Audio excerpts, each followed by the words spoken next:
Soul Kitchen, episode 3. Tonight it'll be Galilee style grilled fish kebabs, or kebabs, but I like saying kebabs. When I was a senior at GW, my roommates were very happy to have me as the other person in the apartment because I was also a short order cook, and we had a deal. I would do all the cooking. I hated to clean. They would do all the cleaning. It was a wonderful setup. Along comes my girlfriend, aka Barbara, who would become my wife, but at that time, girlfriend, and she would eat over. My roommates were okay with it, but she said, I feel so guilty. I'll do all the cleaning. So we did all the cooking, we did all the cleaning. They had a great senior year, but I got to experiment with food, and that was wonderful. And I found a wife that would like to clean up. Tonight it's a wonderful dish because you can switch out your proteins and still be a colorful dish. It tastes great. It's now my go-to. I could do it with tofu. I could do it with chicken. I could do it with any type of beef. I'm sure it would go well with lamb. And of course, tonight is with fish. So any thick fish will do. And I hope you enjoy it because we've enjoyed it many, many times. The one I did for today and tonight was brought over to somebody's house. And I think they enjoyed it too. They have yet to call me from the hospital, so I'm assuming they're okay. Enjoy. And we've chunked up the halibut into big pieces for the shish kebab, the halibut shish kebab. You can get pieces like that and have them fillet the skin off. That would be fantastic. It saves you the bother of doing it. Any good fishmonger should be able to do that. We've already cut up our peppers, make it festive by having different colors. You could certainly use one color if you want. I kind of like the looks of that. And there over there are all the colors of the tomatoes, again, making it look really exciting. I've mixed my garlic, my cilantro, coriander, the cumin, the black pepper, the salt, and I didn't have any ground fennel, so what I did was take my fennel seed, toast it on a pan, only for about 10 minutes on medium-high, and then using my mortar and pestle, I ground it down to add that half a teaspoon. It's so slight, and you probably wouldn't even taste it, but that's what the recipe called for. Half a cup of citrus. That's mostly lemon. I ran out of lemons. I had a little bit of lime to make the half a cup. There you see a tablespoon of chopped up dill, fresh dill, and of course, extra virgin olive oil.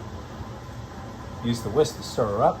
Now it's going to get poured onto our halibut, which is anxiously waiting to get dressed. Should it go out? Although on Zoom calls you wouldn't know that it wasn't wearing pants.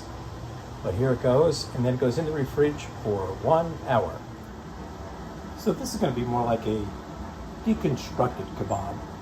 I put together all of my tomatoes, my different colored peppers, the onions, the mushrooms. Normally you put your meats together with all these to give it the flavor. But I think the halibut's going to stand up on its own. I hope so. Meanwhile, let's see what's happening with the halibut. I just took it out of the refrigerator. Oh, look how happy the halibut is. Changing a little bit of color. The citrus is getting in there very nice after 15 minutes.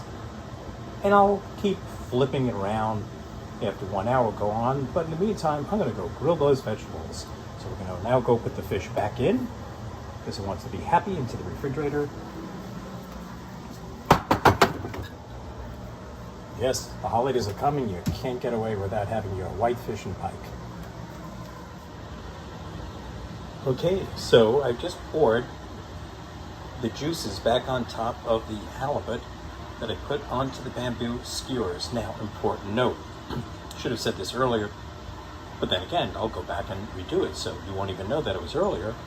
That the bamboo skewers, if you're using the wood ones, which I would recommend, for meat I like to use the metal ones because it conducts heat throughout, but for the halibut, no need.